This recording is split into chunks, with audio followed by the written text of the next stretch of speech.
Old records from the Shattered Eras speak of a city hidden beyond 16 rivers of chaos, a place where even Tao practitioners feared to tread. In recap, Tales of Herding Gods chapter 490, that 1494, Wei Suifeng and Xu Jun follow Tai Yi into that forbidden Jade Capital, only to uncover a terrifying truth buried beneath the glory of Miluo Palace. The cultivation realms worshipped by countless experts may have been traps from the very beginning. As Tai Yi confronts the mysterious master of Miluo Palace and vanishes into the chaos of a destroyed universe, Qin Mu is left alone to guard the cracking black mountains of the ancestral court, but the seal is failing. From the ruins of an ancient cosmos, a one-eyed creature begins forcing its way into the present world, devouring mountains and heaven itself to complete its arrival. Tonight, the protector is gone. The barriers are breaking. And Qin Mu must face a monster that survived the death of an entire universe. A city of white jade stands at the end of 16 ruined universes. And before anyone can even understand its beauty, one terrifying truth begins to surface. The cultivation path that countless heroes worshipped may have been a cage from the very beginning. This part of the story does not open with a simple journey. It opens with Tai Yi walking across a river that is not truly a river. It is a graveyard of worlds, a current made from cosmic destruction, where the remnants of ancient Tao achievers still refuse to disappear. Tai Yi, Wei Suifeng, and Xu Jun are trying to reach the deepest secret behind Jade Capital. But the road is guarded by beings who once stood at the summit of their own eras. These are not ordinary monsters, not ghosts, and not mindless corpses. They are former Tao existences, ancient cultivators who survived the collapse of their universes only in this strange, skeletal state. And this is where the chapter immediately reminds us of one of the cruelest laws in Xianxia. Reaching the Tao does not mean overcoming fear.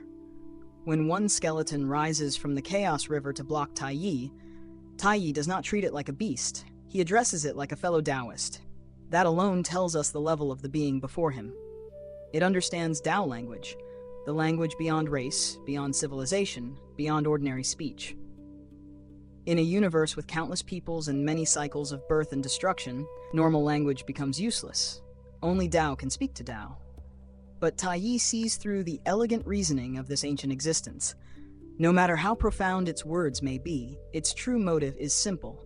It is afraid to die. That single judgment cuts deeper than any weapon.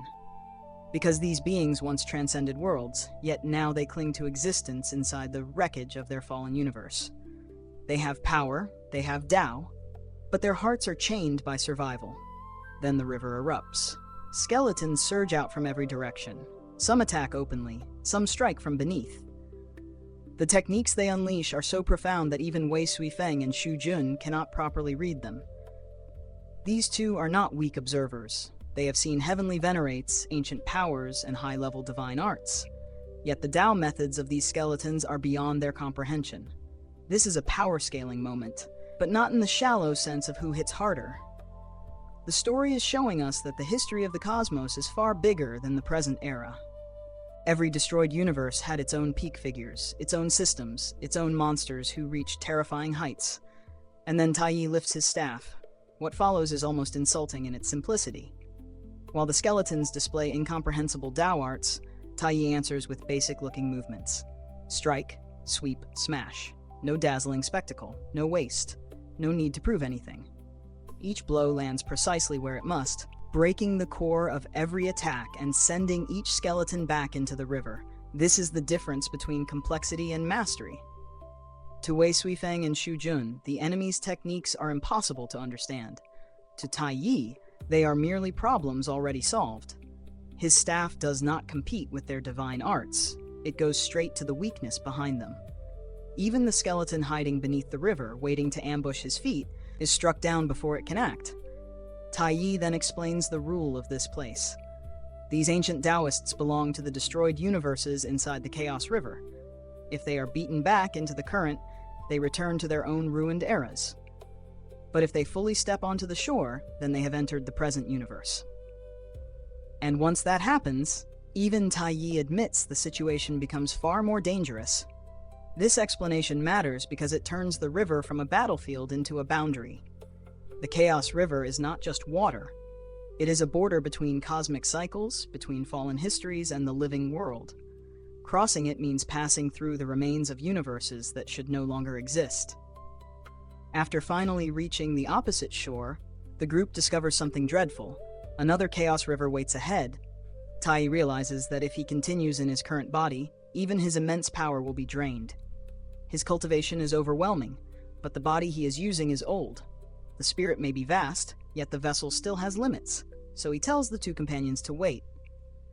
Then he jumps into the river. When he returns, he is no longer the same old man.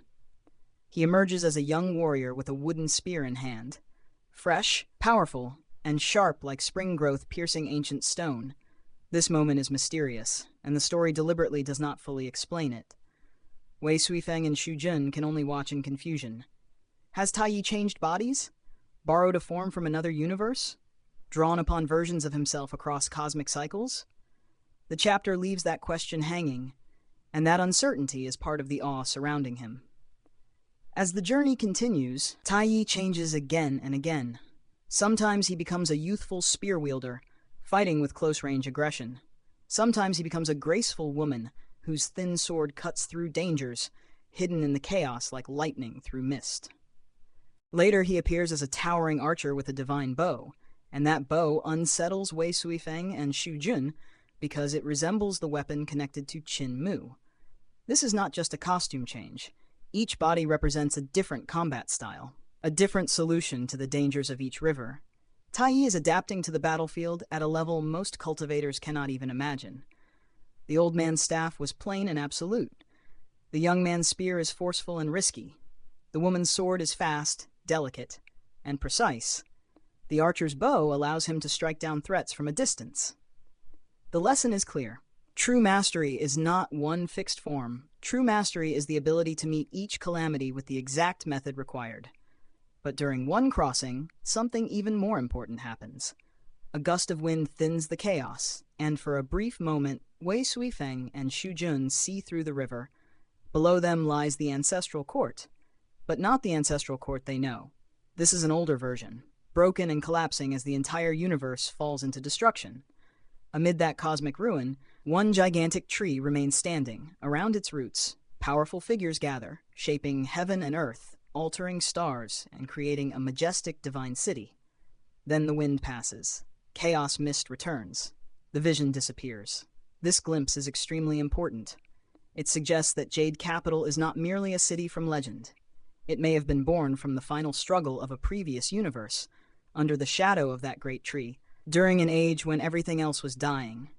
In Xianxia terms, this is the kind of revelation that changes the map of reality. What the present age calls sacred may actually be inherited from catastrophe. What cultivators worship as the peak may be built from the ruins of those who came before. At last, they arrive at the 16th Chaos River. Tai Yi becomes serious. He says the master of Miluo Palace is waiting, and that he must face this being in his strongest available form. When he returns from the river this time, he appears as a muscular, powerful figure carrying the Chaos Axe. Even then, he admits he is not perfectly prepared.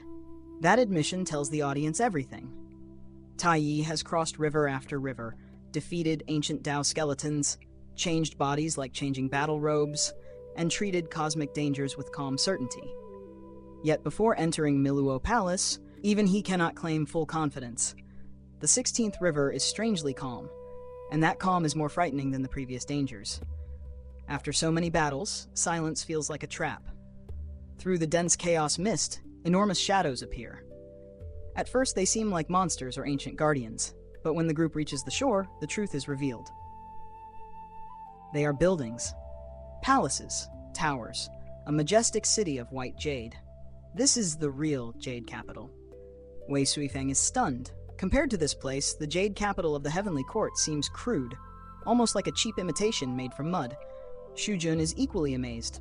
The city before them is not simply beautiful, it carries the aura of true great Dao. Tai Yi reveals that this place can also be called Miluo Palace, and then he points out something even more shocking. The Lingxiao Palace of the Heavenly Court is only an imitation of one hall here, not a true equal, not the original, just a shadow. The Heavenly Court's palace was created by the masters of visualization, likely after someone saw the real structure and tried to recreate it. But they could only copy the outer shape.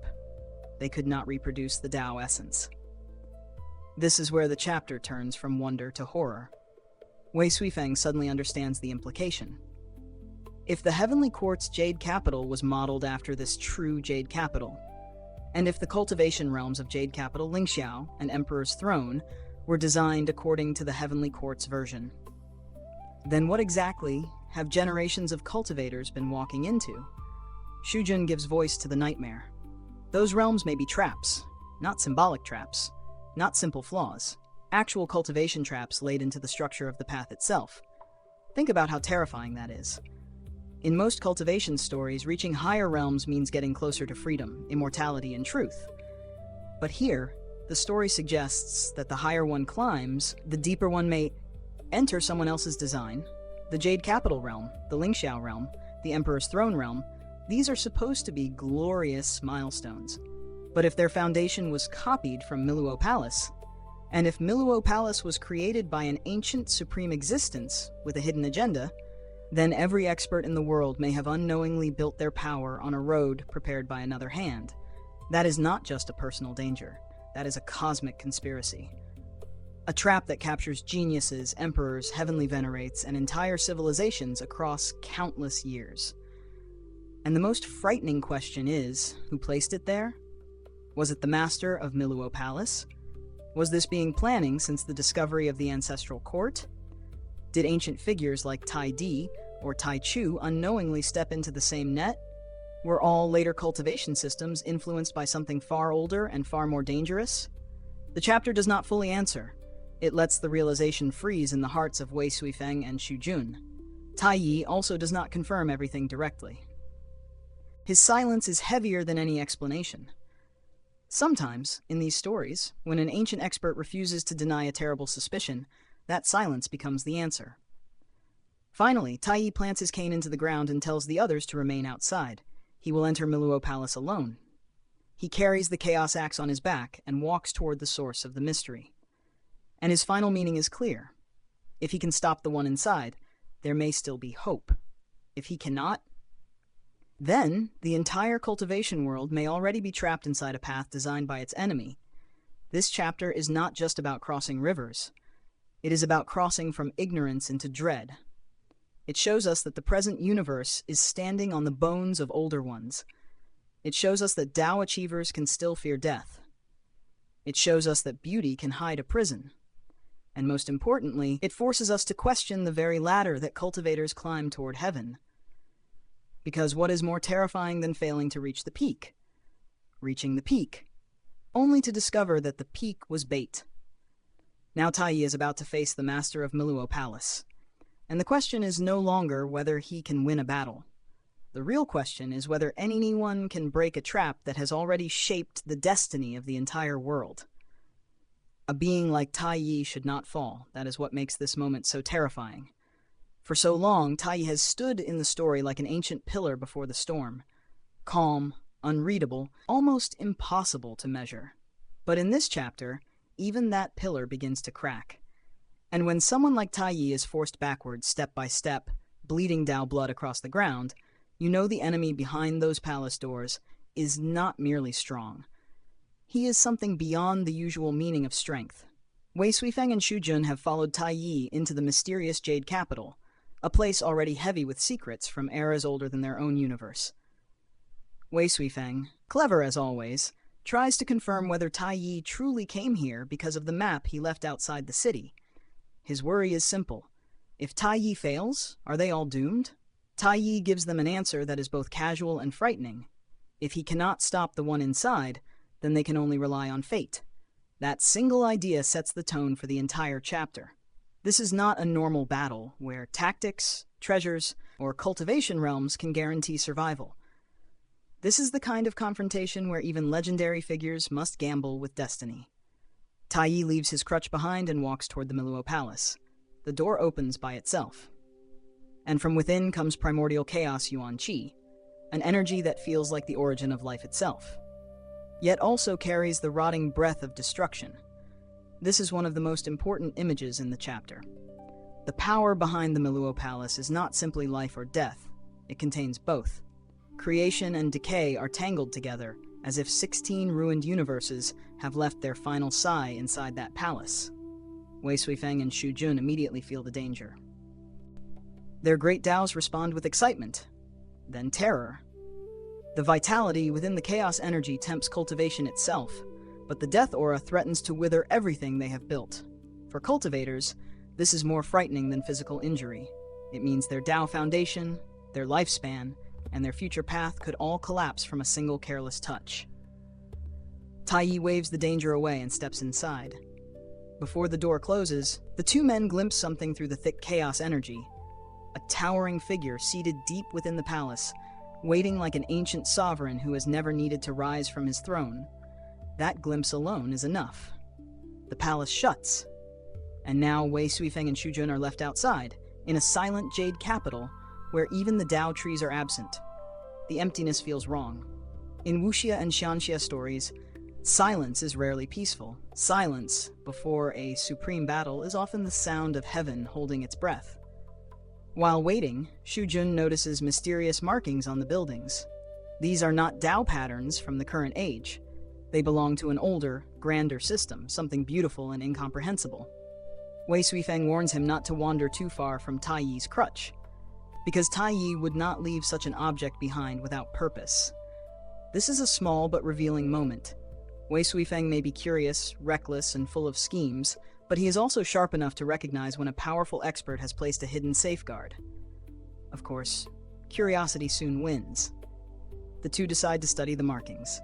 Xu Jun uses a heaven and earth mirror, a treasure developed from the painting techniques passed down through eternal peace. This mirror can reflect and store images with extraordinary depth, almost like a small world sealed inside glass. But the moment it reflects a single Dao marking from the Miluo Palace, the mirror cannot bear the information. The pattern unfolds into layer after layer of hidden detail until the mirror splits apart. This is one of the chapter's best cultivation explanations. A Dao marking here is not just decoration. It is not a symbol with one meaning. It is an entire universe of principles compressed into a tiny imprint. Then Wei Suifeng shows off his own mirror, personally refined by Def. The painting saint, this version is far stronger. It contains layered worlds within the mirror, and as the Dao pattern continues to reveal itself, one heaven after another fills with details. 18 layers are packed full, and still the pattern is not exhausted. Wei Suifeng then uses a second mirror to reflect the first, creating countless mirror images within mirror images.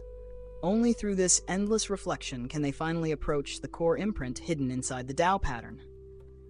The meaning is clear. The Miluo Palace is operating on a level far beyond ordinary Dao techniques. In normal cultivation, one begins by understanding Dao runes. Runes form divine arts. With deeper comprehension, they become Dao patterns. Dao patterns can then help form domains, and domains express the rules of a great Dao. But even domains are still steps beneath truly attaining the Dao. The founding emperor's sword Dao, for example, has reached an astonishing level with 35 layers of sword domain, yet even that still stands at the threshold before final completion. Now, compare that to the Miluo Palace. A single marking on its wall contains a near infinite structure, and this is only one marking among countless others. This realization crushes Wei Suifeng and Xu Jun. They are not just looking at a building. They are looking at proof of a civilization, a master, and a cultivation height that dwarfs what they understand. Wei Suifeng begins to question whether Tai Yi can really face such an existence. And honestly, the audience should be asking the same thing. Tai Yi is powerful, yes, but power has levels. There are mountain peaks, and then there are heavens beyond the sky. Then the palace trembles. Negotiation has failed. Inside the Miluo Palace, battle erupts. The first aura they sense belongs to Tai Yi. It is immense, violent, and primal. The power of an axe splitting chaos, as if the beginning of heaven and earth is being repeated with every strike. This is Tai Yi's symbolic power. Creation through force, order carved out of chaos. But the other aura is worse. It is so deep that Wei Suifeng and Xu Jun cannot even interpret it. That matters. In cultivation stories, being unable to understand an attack often means the gap is not just in strength, but in realm. A weaker cultivator may still recognize a stronger technique. But when the difference becomes too vast, the attack becomes like the movement of heaven itself, felt but not understood. The doors burst open. Tai Yi appears, his back facing them, wounded and covered in blood. He swings the great axe of chaos to block the attacks coming from within the palace. Every movement of the axe seems capable of opening worlds, separating sky from earth, and forcing a path through primordial chaos. He is losing ground. Each step backward leaves behind a pool of Tao blood. That image is devastating. This is not ordinary blood. Tao blood represents the essence of a being's cultivation and existence. When Tai Yi bleeds like this, the chapter is telling us that the battle is injuring him at a foundational level. Wei Suifeng and Xu Jun do the only sensible thing. They run, they flee toward the Chaos River while Tai Yi retreats behind them, still defending against the unseen enemy. At the final moment, Tai Yi kicks the crutch in Wei Suifeng's hand. The crutch transforms into a long boat, carrying Wei Suifeng and Xu Jun across the river. This reveals why Tai Yi left the crutch behind. It was never just a walking stick. It was their escape route. But Tai Yi himself does not escape cleanly. As the boat races through the Chaos Rivers, a vast voice speaks from behind them, in words they cannot understand.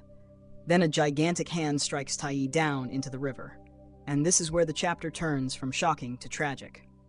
Tai Yi struggles to rise, but countless skeletal hands emerge from the Chaos River and seize him. The river is not merely water, it is a burial current of ruined eras, filled with the remnants of destroyed universes. To fall into it is to be dragged by history, death, karma, and decay all at once. Tai Yi fights, but only for a moment. Then he looks toward Wei Suifeng and Xu Jun. He smiles. That smile is important. It is not the smile of someone who has won. It is the smile of someone who has already prepared a second move. Tai Yi may have fallen, but he has not surrendered the game.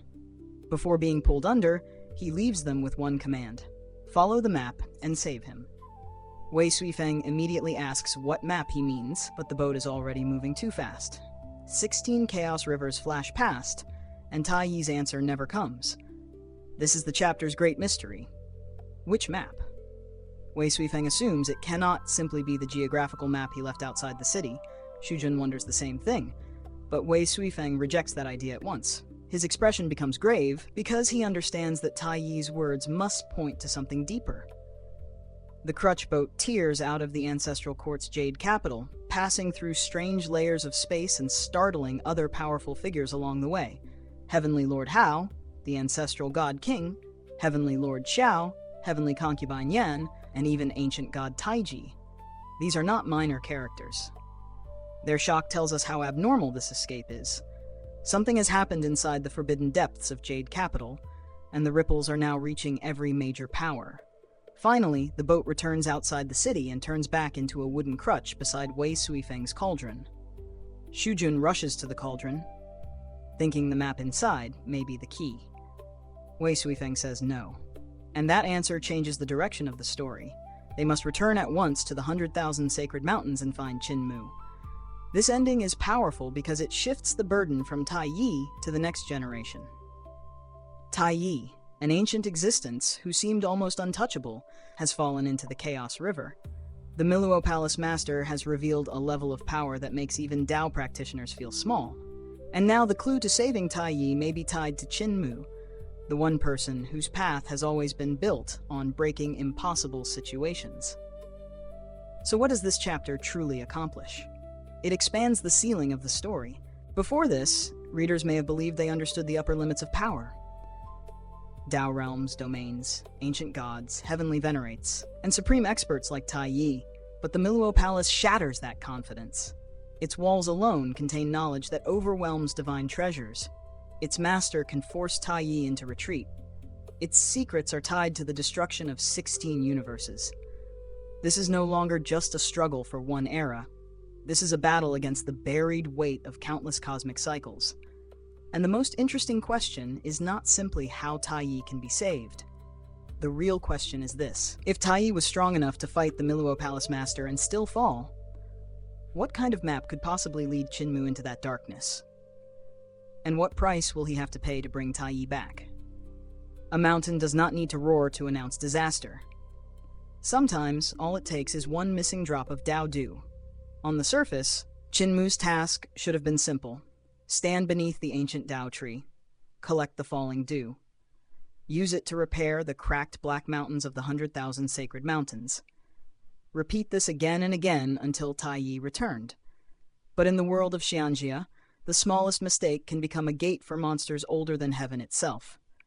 And this chapter begins with exactly that kind of mistake.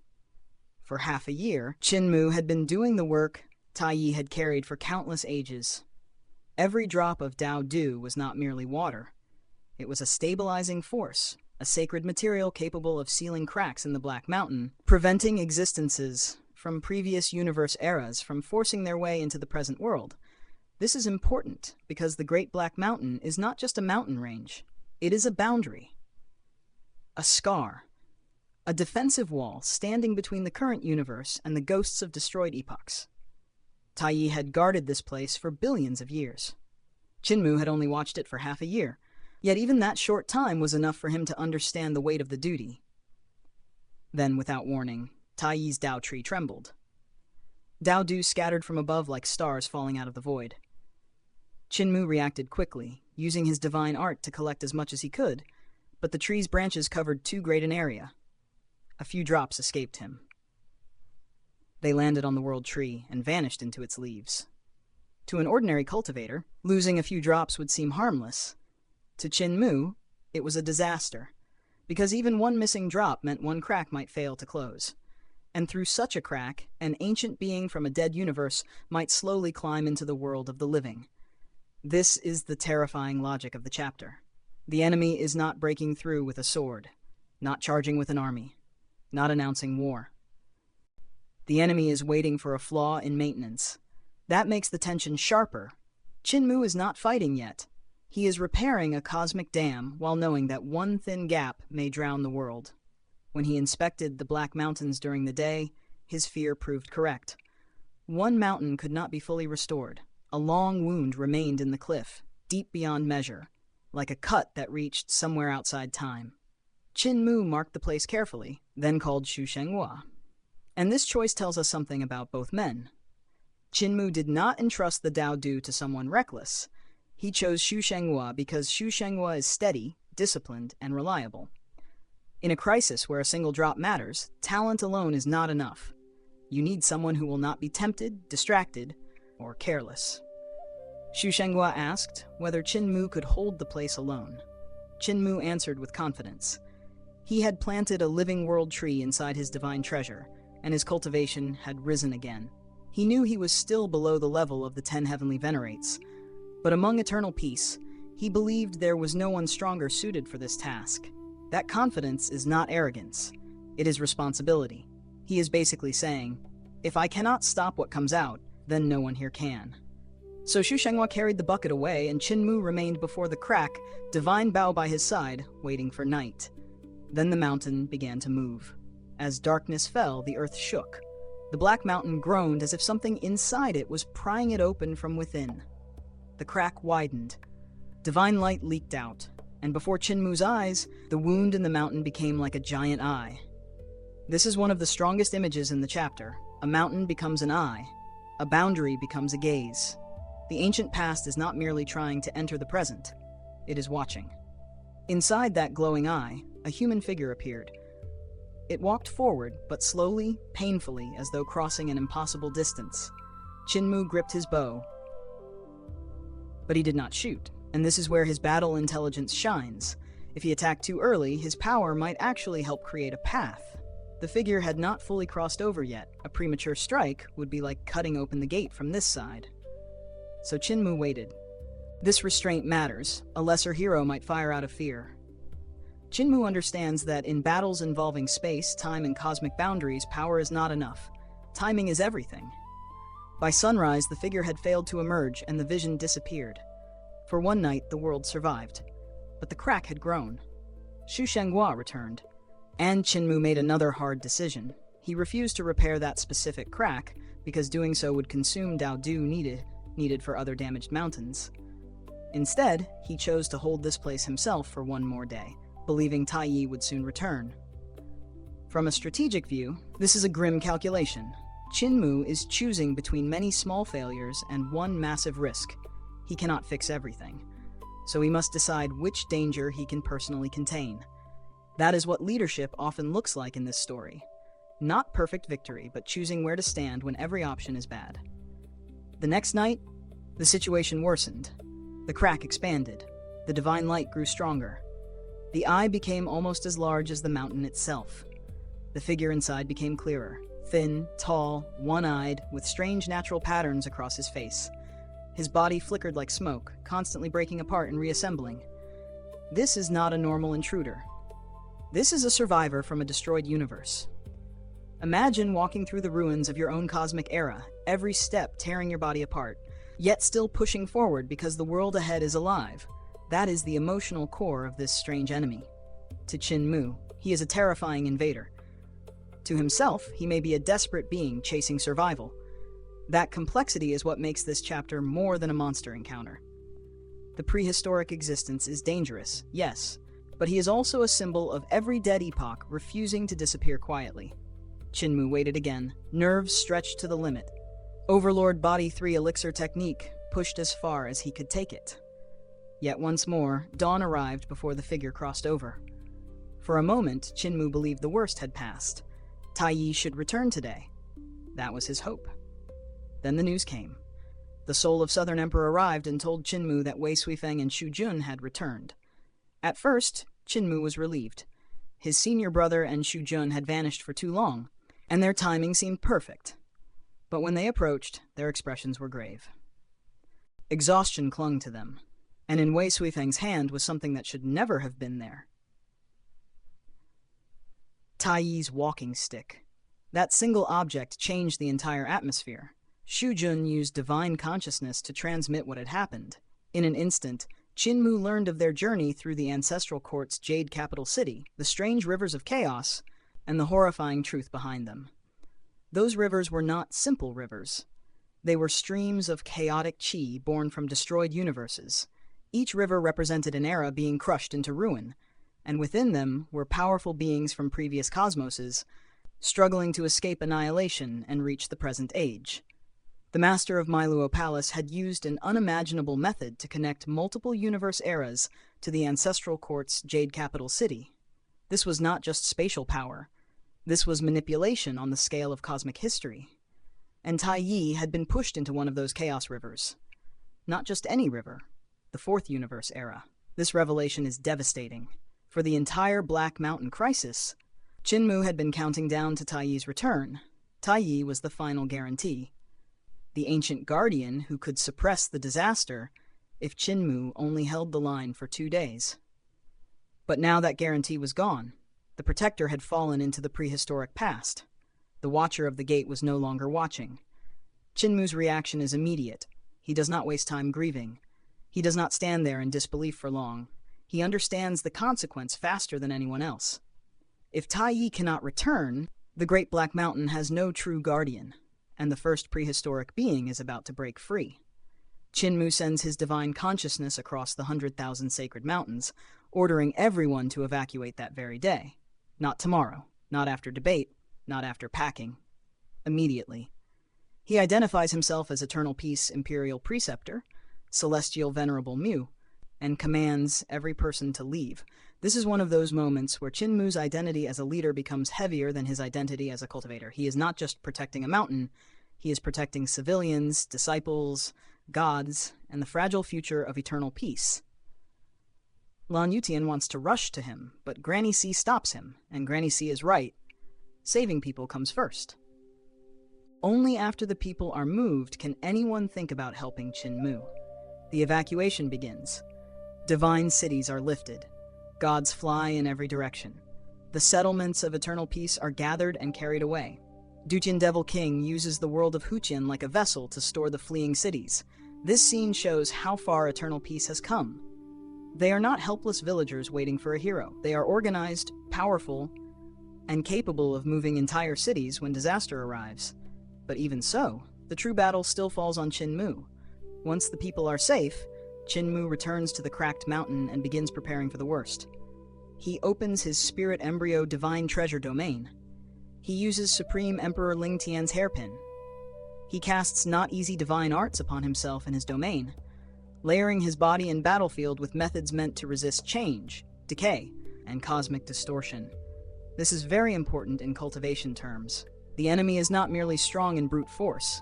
It comes from another universe era, meaning its existence may carry different rules, different Tao patterns, and different forms of pressure.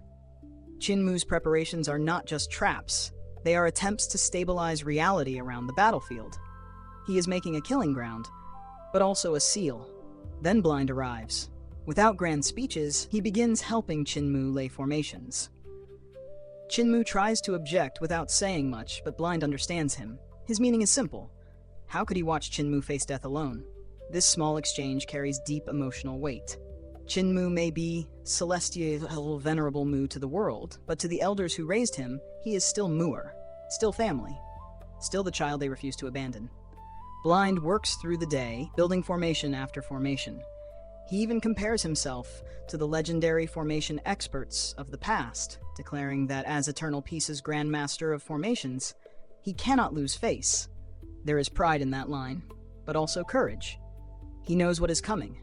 He knows the enemy may be beyond their era, yet he still chooses to stand there and make the battlefield stronger. As sunset approaches, Qin Mu discovers that Blind is not the only one who came back. Xu Shenghua, Lan Yuqian, Mute, Cripple, Granny C, Yaner, Wei Suifeng, Xu Jun, Crown Prince Yu Ming, Ming Emperor, Southern Emperor, and others have all returned after helping evacuate the people. This is the emotional peak of the chapter. Everyone understands the danger. Everyone understands Qin Mu wants to face it alone, and everyone still comes. That is the difference between a lone hero and a hero with roots. Qin Mu's strength comes from cultivation, yes, but his resolve comes from these people. From the village that raised him, from the friends who understand him, from the comrades who refuse to let him carry heaven alone. Yet Qin Mu cannot allow them to stay. He coldly orders them to leave. Telling Xu Shenghua to continue guarding the Dao Du, he does not want witnesses. He does not want helpers who might become burdens. Most of all, he does not want his family to die beside him. Cripple challenges him, saying he can come and go as he pleases. So Qin Mu proves otherwise. With teleportation runes and a chain of divine arts, he sends Cripple away. Even when Cripple breaks through the first method with his unmatched movement skills, Qin Mu adapts instantly, using the great abyss of Sinkhole to swallow and relocate him safely. This moment shows just how terrifying Qin Mu has become. Cripple is one of the hardest people in the world to trap. His speed and escapability are legendary, yet Qin Mu removes him from the battlefield almost casually, without intending harm. The message is clear. If he can send Cripple away, he can send anyone away. Qin Mu then asks the others whether they want him to waste strength sending each of them off one by one. That question is not anger. It is desperation hidden under command. Every bit of magic power matters now. Every breath could decide whether he survives the night. If they force him to remove them, they are weakening the very person they want to protect. Granny C understands immediately. She turns and orders everyone to go, threatening to beat anyone who stays and drains Qin Mu's strength. This is why Granny C is so powerful emotionally in the story. She wants to protect him, but she also understands him. She knows that loving Qin Mu means not sabotaging his resolve at the critical moment. And so the chapter ends with Qin Mu preparing to face the night. Tai Yi is gone. The crack remains open. A one-eyed being from a dead universe is close to crossing over, and Qin Mu, standing before the Black Mountain, has chosen to become the final gate. What makes this chapter so tense is that it is not a clean duel yet. It is the silence before the invasion. The formations are laid. The civilians are gone. The allies have been pushed away. The ancient past is pressing against the wall of the present. And now the question becomes terrifyingly simple. When night falls again, can Qin Mu hold back an existence that even the boundaries of the universe failed to bury? A forbidden gate has opened in the Black Mountains. And this time, the thing trying to cross over is not a mere enemy from another land. Not a rival heavenly venerate, not even a god of the current age. It is something older. a survivor from a shattered universe, a stowaway from before history. And standing before that impossible arrival is Qin Mu, alone beneath the darkening sky, holding the weight of an era on his shoulders. Before the true battle begins, one thing becomes clear. Qin Mu does not want companions here. Not because he looks down on them, but because this battlefield is too strange, too dangerous, and too close to the core secrets of the universe. Wei Suifeng understands this. His strength is not weak, but after racing back from the ancestral court and Jade Capital City, his magic power is nearly drained. Staying behind would only become a burden. Yet before leaving, he gives Qin Mu a warning that cuts straight into the deepest danger of cultivation itself. He tells Qin Mu not to raise his realm into Jade Capital. That realm is not simply a higher step on the path. It is bait. It is a trap. Every person who cultivates toward Jade Capital may be strengthening the master of Miluo Palace, helping that ancient existence descend faster. This is one of the most terrifying ideas in the chapter. In many cultivation stories, breaking through means freedom. Here, breaking through may mean feeding the enemy.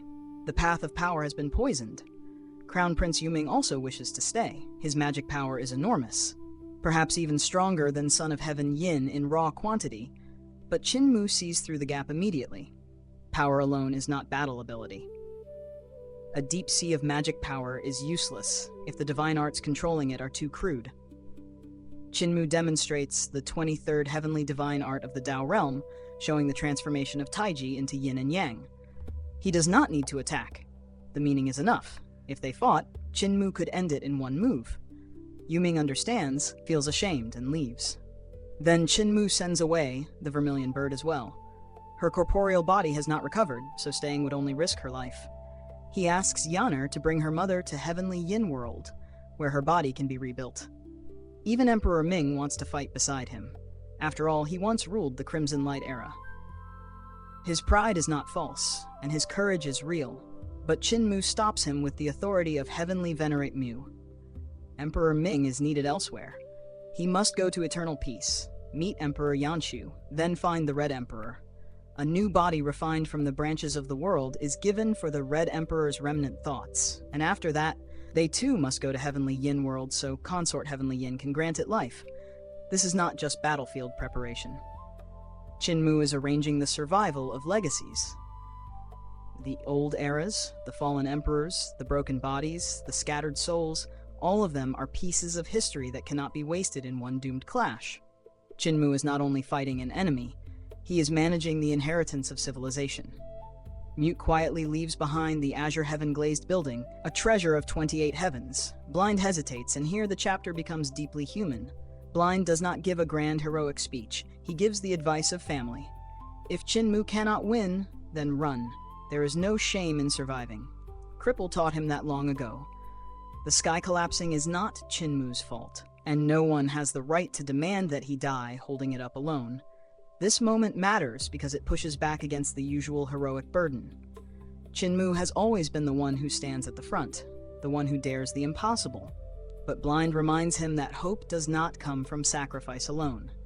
Hope also comes from living long enough to try again. After everyone leaves, Qin Mu sits before the cracked mountain. He plants Tai Yi's walking stick into the ground. He places Tai Yi's Dao tree leaf upon his brow like a willow leaf sealing fate itself. The sunset crawls across him, then darkness swallows his face. The image is quiet, but the meaning is heavy. Qin Mu has become the replacement pillar after Tai Yi's disappearance. When Tai Yi guarded the Great Black Mountain, everyone felt secure without truly understanding why. Now that he is gone, people finally realize what it means to lose the one who held the chaos back. Far away, Su Shenghua and Lan Yutian stand beneath the world tree, watching the last light fade. Su Shenghua understands why Qin Mu left him behind. His Dao heart is firm. He will not be tempted by Dao Du. He can stand near danger without losing himself. But Lan Yuqian's reason is even more shocking. If Qin Mu fails, Lan Yuqian is prepared to inherit the burden of the age. He is even willing to abandon his own path and force himself to become Celestial Emperor. That line is tragic. Lan Yuqian is a genius who walks a natural and free Dao.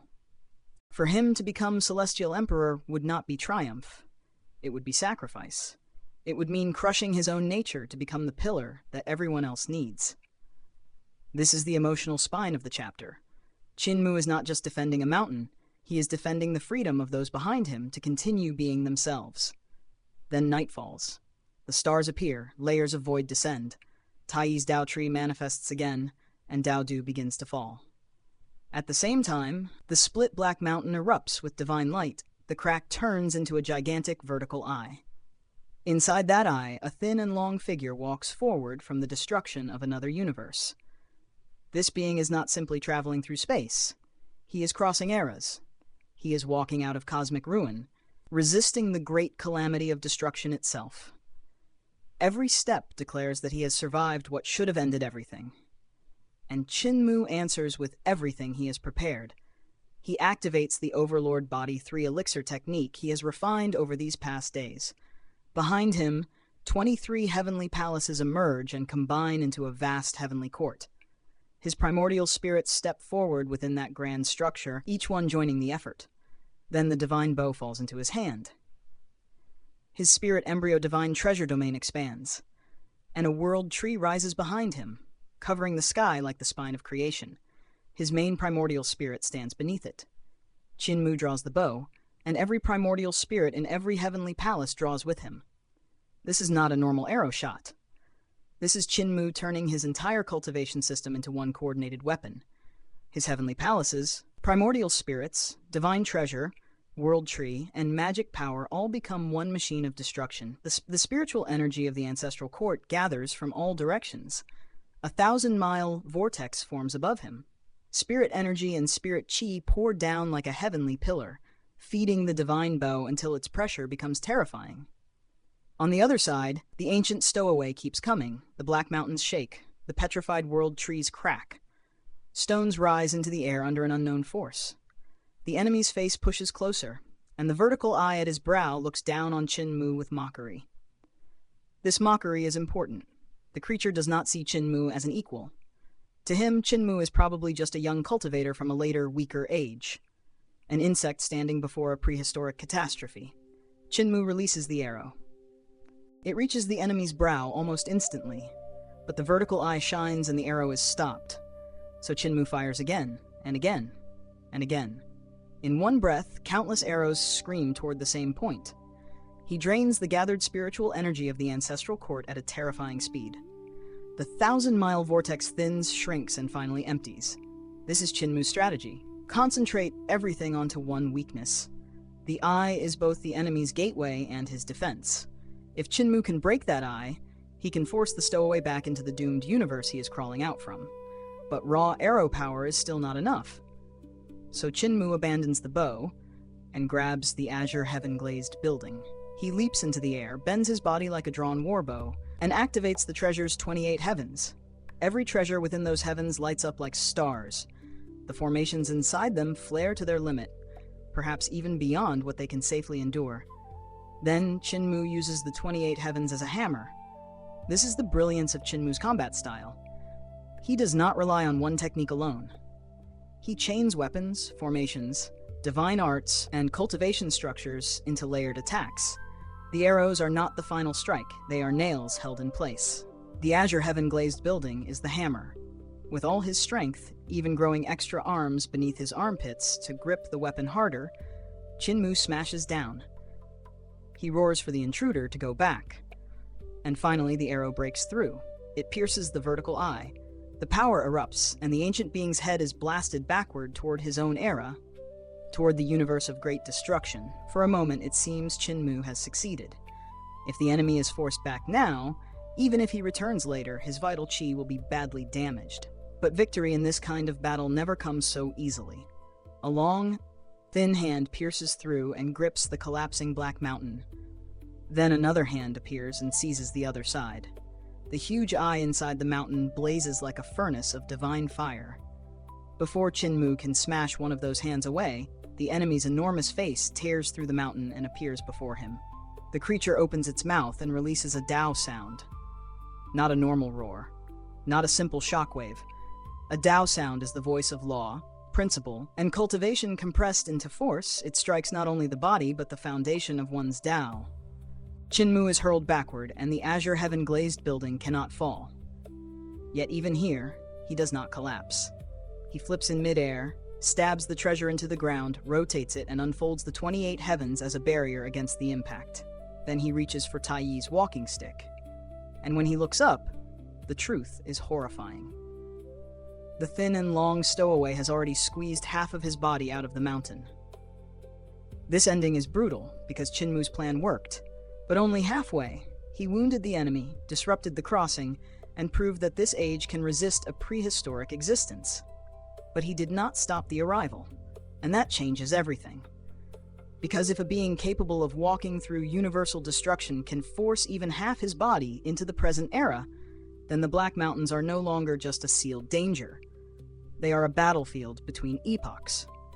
Qin Mu has become the new backbone of the age, but the weight pressing down on him is no longer merely political, divine, or mortal.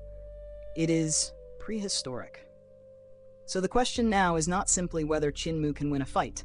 The real question is this: when an ancient monster from a dead universe begins to crawl into the present, can one man, one treasure, and one unyielding Tao heart truly hold back the end of an era? A prehistoric monster is trying to crawl into the present universe. Not through a door, not through a portal, but by using sacrifice itself as the price of entry. And standing in front of that disaster is Qin Mu, holding only Tai Yi's wooden staff, wounded, outmatched, and facing a being whose power belongs to a universe that should have already died. This is not just a battle. This is a clash between eras. The chapter opens with a terrifying concept. Beings from the previous universe cannot simply step into the current one. Heaven and earth have rules. Mass, energy, matter, and Tao must remain balanced.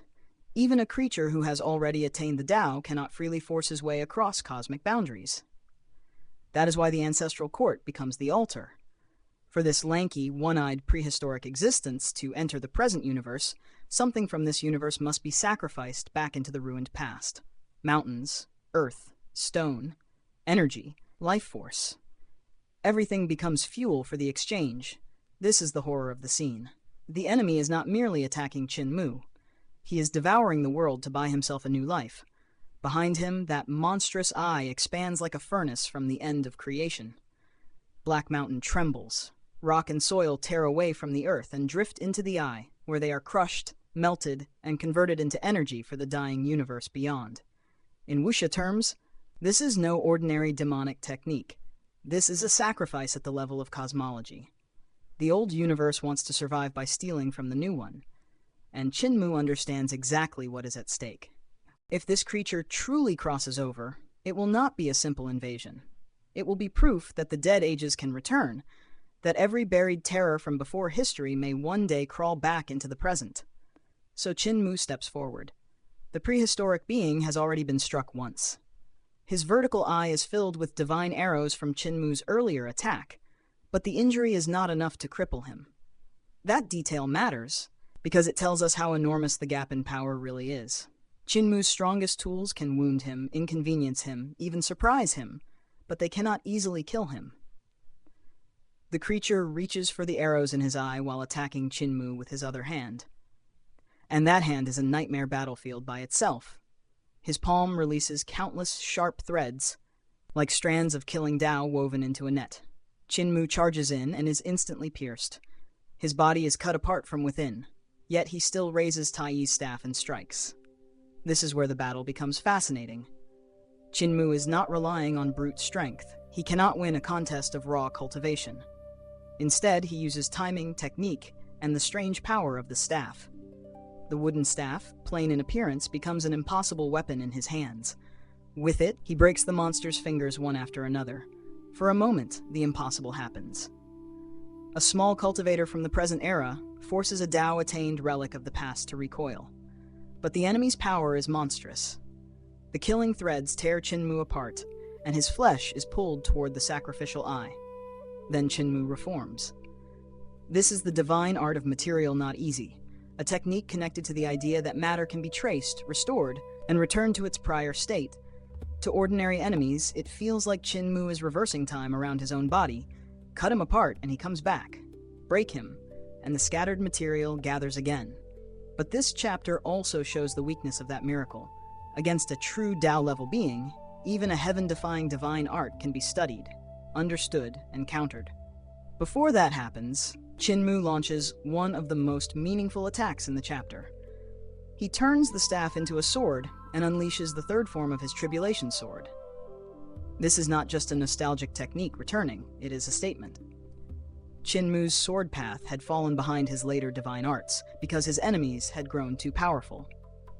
But with Tai Yi's staff acting as the weapon, an old sword technique suddenly reaches a terrifying new height. The staff pierces into the monster's palm and drives through his arm, while sword intent spreads ahead like a calamity already written into fate. The creature's arm begins to fail from within. Tendons snap. Bones break. Sword light storms under the skin. And here is the key point. Qin Mu is not simply damaging flesh. He is attacking structure, movement, and control. For a being of that size and level, losing the use of an arm is a strategic wound. It interrupts the enemy's entry, his sacrifice, and his control over the battlefield. The monster responds with cold precision. He strikes Qin Mu repeatedly, destroying him again and again. Yet every time, Qin Mu reforms and continues pushing forward. This is Qin Mu at his most terrifying. Not because he is stronger, but because he is impossible to discourage. His Tao heart is like iron. His body can be shattered, but his intent does not retreat. Still, determination alone cannot erase the gap between realms. The prehistoric being finally recognizes the principle behind Qin Mu's recovery. He uses the power of his vertical eye to freeze the very substances that compose Qin Mu's body, primordial spirit and divine treasure domain. By locking the material in place, he prevents material not easy from tracing it backward. In other words, he does not merely kill Qin Mu, he cuts off the path of resurrection. That moment is chilling, because it proves this enemy is not a mindless monster. He can observe, analyze, and counter divine arts in the middle of battle. He is ancient, but not outdated. His experience comes from an era where Great Tao itself was the battlefield. And yet, Qin Mu and his allies had prepared for this. While the monster believes he has secured victory, the land beneath Black Mountain awakens. Killing formations explode one after another. These formations were not thrown together in panic. They were arranged by Qin Mu and Blind, hidden in soil, stone, and mountain fragments. Some were buried so deeply and subtly that even this prehistoric existence failed to detect them. This is where Blind's genius shines. He is not on the battlefield swinging a weapon, but his Tao of formations is present everywhere. The formations combine the killing intent of heaven, earth, and man, turning the terrain itself into a calamity trap. For a brief moment, the sky above Great Black Mountain becomes a storm of murderous formation light. The trap strikes not only from the earth, but even from the fragments already swallowed by the sacrificial eye. The enemy's own devouring process becomes a weakness. That is brilliant strategy. Qin Mu and Blind understand that they cannot defeat this being head-on, so they weaponize the environment, the sacrifice, and even the enemy's greed. Every stone the monster pulls into the eye may carry hidden danger. Outside the battlefield, the others are retreating. Blind looks back and sees the killing formations erupting. He knows this is the peak of what he can accomplish. His life's understanding of formation Tao, combined with Qin Mu's magic power, has become this single grand strike. But hope lasts only a moment. The formations collapse. The prehistoric being tears through them with overwhelming force. That failure is emotionally heavy. Blind's eyes dim, and Granny C tells him they must leave. Yet even then, Blind reveals there is another trump card. A sacrificial altar. Then comes the painful realization. Cripple is missing. And everyone understands what that means. Cripple loves Qin Mu deeply. Even after being sent away, he would never truly abandon him to die alone. He has likely slipped back toward danger, choosing loyalty over survival. Granny C is furious, not because she does not understand, but because she understands too well. In their family, love often looks like sacrifice. Blind's response is quiet but devastating. If his death could save Qin Mu, he would choose it too. This is one of the emotional cores of the chapter. Qin Mu is not fighting alone because he lacks people. He is fighting alone because the people who love him would all die beside him if allowed. Back at Black Mountain, the killing formations have wounded the strange eye and injured the prehistoric being, but they have not ended the battle. The monster is enraged, battered, and still terrifying. Qin Mu, freed from the earlier suppression during the chaos, reforms once more, and now the second trap activates. A massive sacrificial altar appears beneath him. This altar is not meant to summon a minor helper. It tears open a connection to the beast world. From beyond the shattered sky, a vast and arrogant presence descends. Huge dragon heads emerge, announcing the arrival of Long Xiao, the ancient celestial emperor of the beast world. The entrance is grand. The attitude is majestic. The voice carries the pride of a ruler who expects worship. And then Long Xiao sees Qin Mu. The mood changes instantly, because Long Xiao knows this man. He knows that whenever Qin Mu calls, trouble follows like thunder after lightning. And this time, the trouble is not a political scheme or a small favor. It is a prehistoric Tao-level monster trying to invade the universe. Long Xiao immediately tries to retreat. That reaction is both funny and revealing. A mighty ruler of the beast world, someone who should terrify ordinary cultivators, sees Qin Mu and wants nothing to do with the situation. It tells us that Qin Mu's reputation is not built merely on strength. It is built on catastrophe. When Qin Mu appears, even emperors suspect they are about to be dragged into a heaven-shaking disaster. But Qin Mu does not let him escape. He reminds Long Xiao of a previous promise, 3 favors. And this is the first one. That final moment is powerful because Qin Mu's plan becomes clear. He was never relying on only one layer of resistance. First, he fought personally, then Blind's formation struck. Then the altar opened. Each layer was designed not necessarily to kill the enemy outright, but to delay, wound, disrupt, and force the situation toward Qin Mu's next move. This is Qin Mu's true strength, not invincibility. Preparation. He understands that against beings from the previous universe, courage alone is meaningless. So he stacks risks upon risks, gambles upon gambles, allies upon debts, and turns every promise into a weapon. The chapter ends with Long Xiao being forced to face the debt he owes, while the wounded prehistoric existence still looms over Black Mountain. And now the question becomes unavoidable. Will the Beast World's ancient ruler truly help Qin Mu confront a horror from before this universe? Or will even Long Xiao discover that this battlefield is beyond anything he is willing to pay for? One thing is certain. The sacrifice has already begun, and if Qin Mu's final gamble fails, the ancestral court may become the doorway through which the dead universe returns.